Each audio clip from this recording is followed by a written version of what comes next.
Hi guys, welcome to another video of a gameplay for a game that I just made within the week. And today, I'm so happy to show you my journey regarding Unreal Engine. This is actually my first time that I actually made a project in Unreal Engine. So let's check it out while watching a gameplay of one of my attempts to finish the game. And I have a friend of mine to join us here in our commentary today. His name is Kenneth. Kenneth, are you there? Hello, God. Hi, Glad to be Kenneth. here with you today. I'm so happy as well that you are able to join us today to discuss regarding the Hour of Code starter project for Unreal Engine. So, you have played this game multiple times, right? Yep, 6 times exactly. Wow, thank you so much for helping me. But for now, let's discuss regarding the game design and overall impact of the game for you, as well as the many flaws and maybe probably give some suggestions on how to improve the game in the future.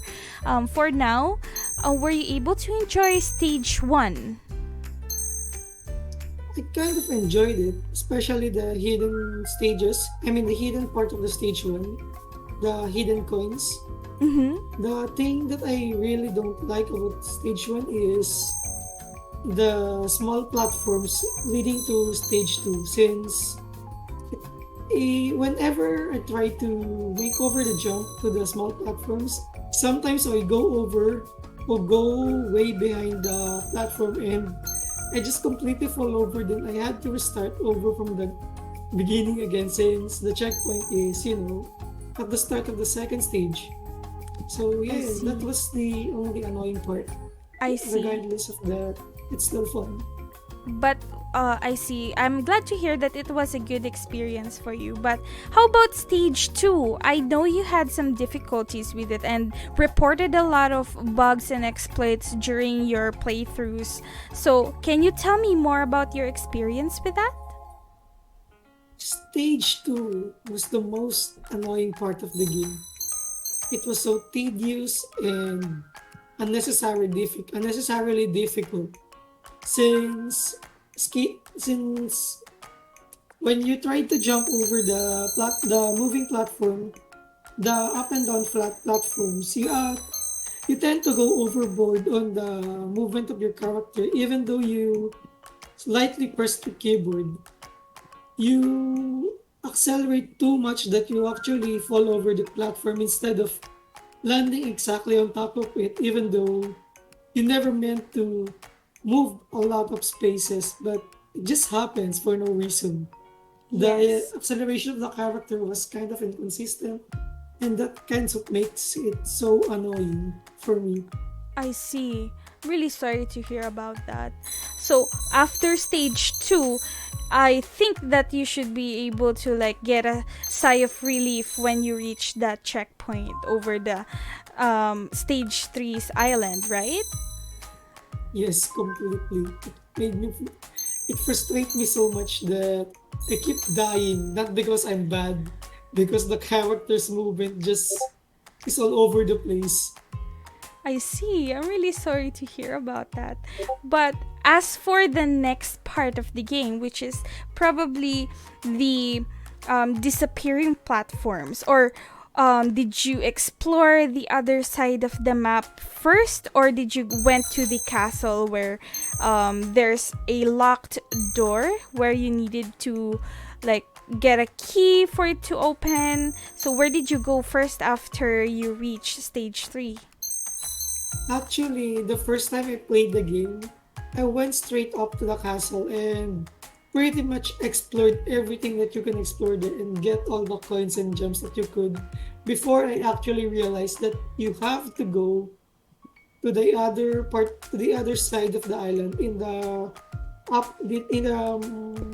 right side of the island where you actually had to use a jump boost to get over the spikes. But I actually didn't discover the jump boost even I mean I didn't discover the jump boost way before way after exploring the whole island near the Mm-hmm. castle and getting all the coins since it's kind of hidden and you can't easily spot it unless you actively look for it I since it was see. hidden under a cliff. I see. I'm really, really happy to hear that you had a fun time when exploring the castle first, because it's kind of difficult when you reach the spikes area, or was it not that difficult for you? Hello? It was difficult the first few times since I actually tried to jump over the spikes one by one. But after a few tries, I actually learned a great method of doing the spikes efficiently just by utilizing the jump boost properly and jumping consecutively and fast enough to actually reach the final platform of the spikes and get the another jump boost to jump over the island and get the keys. That's perfect. And doing all those, it's really satisfying to actually successfully do it after attempting many times. Well, It feels rewarding and satisfying. I see. Speaking of rewarding, do you think the reward system with the coins and the gems is pretty much very satisfying for you? It gives a rewarding feeling to the game, even though the game is pretty short and it's still enjoyable. It's still enjoyable and gives a rewarding feeling by collecting all the coins and exploring the hidden stages and hidden coins. So I yeah, see. it does the job. I see. Well, since that we've spoken about the stages right now, let's talk about the hidden locations of the game. So employ I have employed like three different locations. Two of them are hidden rooms, and the other one is like a hidden jump booster in stage 1. Were you able to visit those locations? Yes, I was actually impressed by the nifty positioning of the jump boost. It was hidden inside a rock that has no collision. At Yes. first, I tried to scale over the rock, but I accidentally phased through the rock. And then I realized it was actually not a glitch, but it was intended, and there was a jump boost there Yes. to actually get over the rope. What I was trying to do is to just scale the rock to get over the rope, but I accidentally discovered it. I'm so happy to hear that you That's found pretty it. fun and rewarding. Actually, that's my favorite part of the game. And speaking of which, as for the other two hidden locations, where one of them you need to get a key located at the second stage as well. What do you think about that? Mm, It's pretty decent since you actually have to explore everything there to actually get all the coins and gems. So you'd spend more time exploring things that you never knew in the game. And that gives you a rewarding feeling when you discovered something on your own and explored everything and you get all the coins. It feels satisfying and rewarding.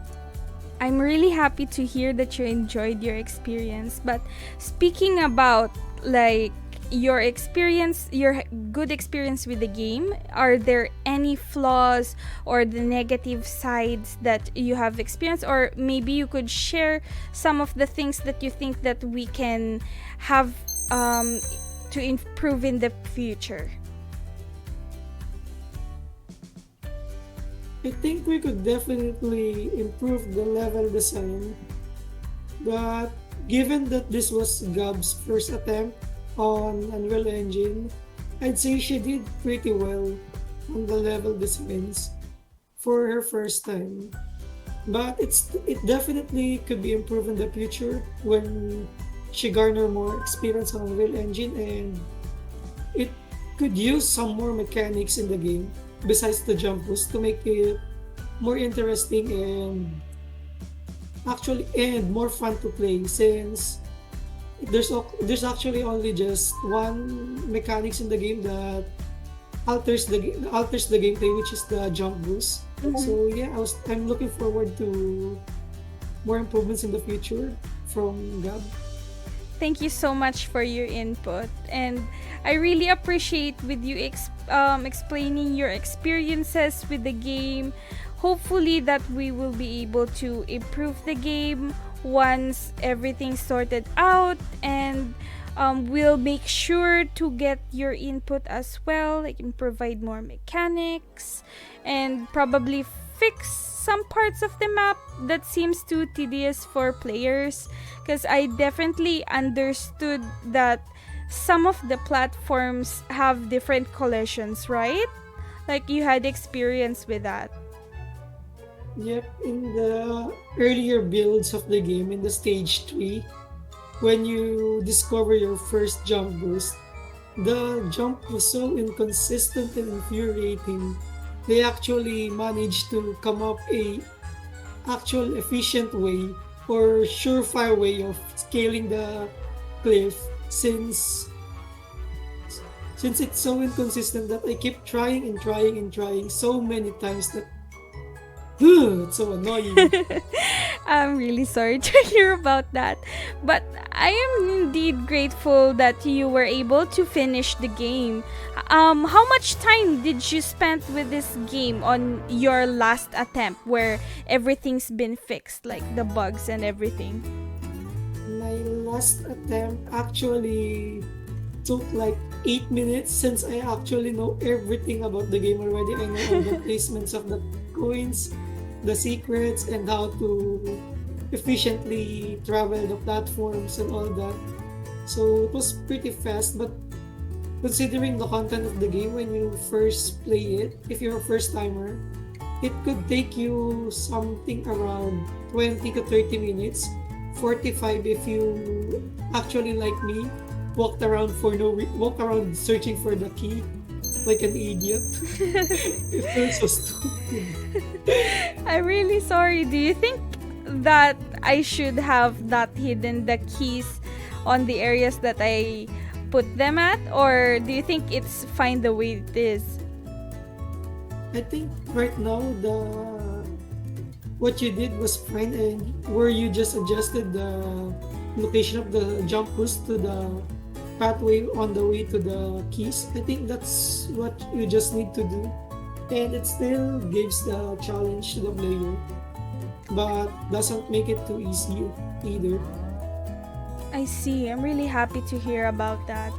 Anyhow, let's discuss on the mechanics of the game. So, out of all the mechanics, which is one is the jump boost, and the other one is actually like positioning yourself when you're trying to jump on difficult obstacles like the moving platforms, and the other one is the when you're timing yourself on jumping through platforms as well, because you have to sprint, right? So which of those mechanics were your favorite? I actually like the sprinting mechanics, where you can actually get a head start or boost to make some incredible jumps that you'd think is impossible, but after getting enough speed from the sprint, it's actually doable. I've discovered some nifty ways in the stage 1 to scale the platforms all the way to stage 2 in like really short time, like let's say 5 seconds or 10 seconds, Just by by sprinting. just by utilizing the sprint, and it feels really satisfying. Wow, that's really amazing. Well, that will be it for today. Thank you, Kenneth, for joining us today, and I hope that we will be able to keep in touch for future projects. Thank you to Gab for inquiring on me. I'll definitely be happy to help you out in the future. endeavors in your Unreal Engine journey. Thank Good you luck. so much. Thank you so much. And thank you all, you wonderful people who are watching at home, for joining us today. I hope that you will be able to join us again once we've got another project coming up ahead soon. Okay? Thank you for now, and we'll see you next time. Bye.